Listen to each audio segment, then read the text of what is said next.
2 Chronicles, chapter 2. Preparations for building the temple. Solomon gave orders to build a temple for the name of the Lord and a royal palace for himself. He conscripted 70,000 men as carriers and 80,000 as stone cutters in the hills and 3,600 as foremen over them. Solomon sent this message to Hiram, king of Tyre. Send me cedar logs as you did for my father David when you sent him cedar to build a palace to live in. Now I am about to build a temple for the name of the Lord my God and to dedicate it to him for burning fragrant incense before him, for setting out the consecrated bread regularly, and for making burnt offerings every morning and evening and on Sabbaths and new moons and at the appointed feasts of the Lord our God. This is a lasting ordinance for Israel. The temple I am going to build will be great, because our God is greater than all other gods. But who is able to build a temple for him, since the heavens, even the highest heavens, cannot contain him? Who then am I to build a temple for him, except as a place to burn sacrifices before him?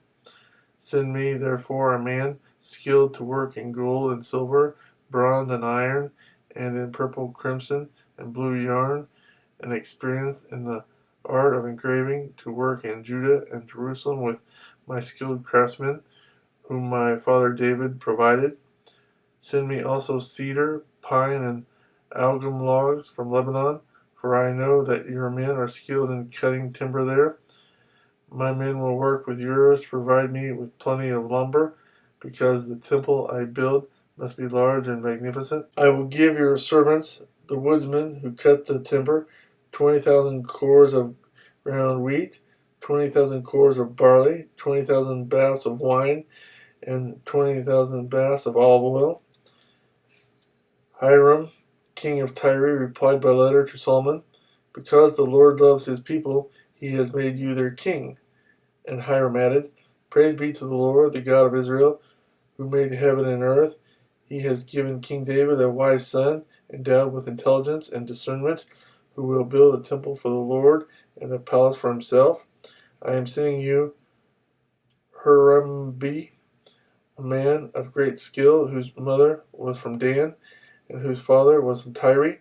He is trained to work in gold and silver, bronze and iron, stone and wood, and with purple and blue and crimson yarn and fine linen. He is experienced in all kinds of engraving and can execute any design given to him. He will work with your craftsmen and with those of my lord David your father. Now let the Lord send his servants the wheat and barley and the olive oil and wine he promised, and he will cut all the logs from Lebanon that you need and will float them in rafts by sea down to Joppa. You can then take them up to Jerusalem. Solomon took a census of all the aliens who were in Israel after the census his father David had taken, and they were found to be 153,600. He assigned 70,000 of them to be carriers and 80,000 to be stone cutters in the hills, with 3,600 foremen over them to keep the people working.